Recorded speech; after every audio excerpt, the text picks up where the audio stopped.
नमस्कार। ज्ञान गंगा में आपका पुनः स्वागत। पतंजलि योग दर्शन पढ़ने के क्रम में कल हमने पतंजलि योग सूत्र का पहला श्लोक लिया था, अथ योगानुशासनम। अब प्रारंभ करते हैं योग के विषय को। तो आज हम दूसरा श्लोक ले रहे हैं, दूसरा सूत्र ले रहे हैं पतंजलि योग दर्शन से। दूसरा सूत्र है योगश्चित्त वृत्ति निरोधः। चित्त की वृत्तियों को रोकना योग है। चित्त की वृत्तियों को रोकना योग है, ये इसका शाब्दिक अर्थ हुआ। अब इसको समझ लेते हैं। चित्त की वृत्तियों को प्रारंभ में रोकना कठिन होता है, कठिन प्रतीत होता है और कठिन होता भी है। जब कोई नया अभ्यासी या जो योग के क्षेत्र में उतरा ही नहीं है, वो अपने चित्त की वृत्तियों को रोकने के बारे में सुनता है, पढ़ता है या जानता है, तो उसको ये लगता है कि ये असंभव कार्य है। चित्त की वृत्तियों को रोका नहीं जा सकता क्योंकि मन तो बहुत ही चंचल है। परंतु जब योग के क्षेत्र में उतरते हैं, प्राणायाम का और ध्यान का निरंतर अभ्यास करते हैं, तो कुछ सप्ताह, कुछ मास या कुछ वर्ष जैसी आपकी प्रैक्टिस है, उसके अनुसार आपको ये फील होने लगेगा कि ये जो श्लोक है, ये जो सूत्र है, योगश्चित्त वृत्ति निरोधः, अर्थात योग में चित्त की वृत्तियों का निरोध मुख्य है। ये असंभव बात है, ऐसा लगेगा प्रारंभ में, क्योंकि ऐसा लगेगा कि चित्त की वृत्तियों को तो कंट्रोल किया ही नहीं जा सकता, मन को तो वश में किया ही नहीं जा सकता। ये असंभव बात है।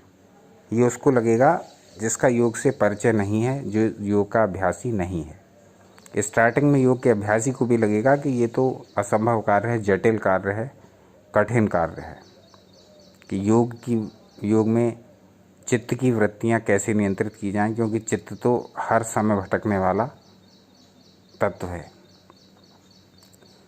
तब जब अभ्यास पुराना हो जाए, योग का अभ्यास जब पुराना हो जाए, विभिन्न प्रकार के प्राणायाम और ध्यान करते करते कुछ समय व्यतीत हो जाए, तब अभ्यासी को ये अनुभव होने लगेगा कि इस सूत्र में जो भी कुछ कहा गया है वो एकदम सत्य है।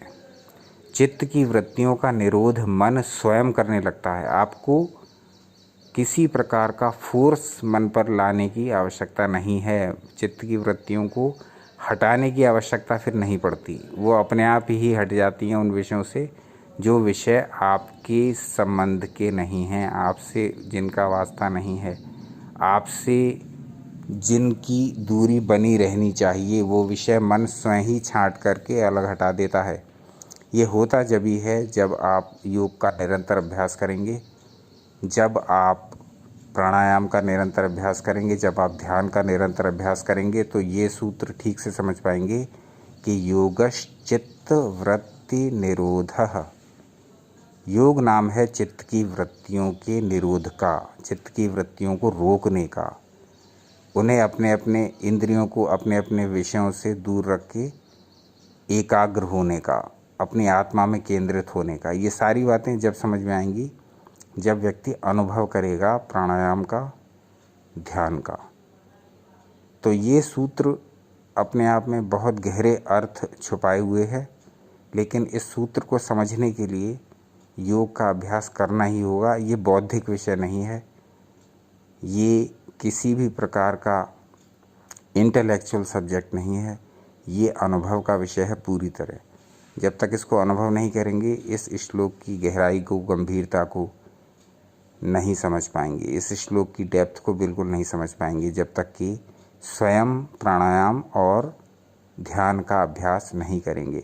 तो चित्त की वृत्तियों का निरोध ही योग है, यह अनुभव से ही जाना जाएगा। जब आप बिना अनुभव के चित्त की वृत्तियों का निरोध करने का प्रयास करेंगे तो वो कभी नहीं होगा। थोड़ी देर के लिए आप अपने मन को इंद्रियों के विषय से हटा सकते हैं और प्रयास से ये संभव भी हो जाएगा, पर पूर्णतः इसको आप नहीं कर सकते। ये ऑटोमेटिक तभी होगा जब आप प्राणायाम और ध्यान का निरंतर अभ्यास करेंगे, तब यह श्लोक, यह सूत्र आपके जीवन में घटित होना प्रारंभ हो जाएगा। तो आज की चर्चा यहीं तक। अगले अंक में अगले सूत्र की चर्चा करेंगे। अपना अमूल्य समय देने के लिए बहुत बहुत धन्यवाद। देखते रहिए ज्ञान गंगा।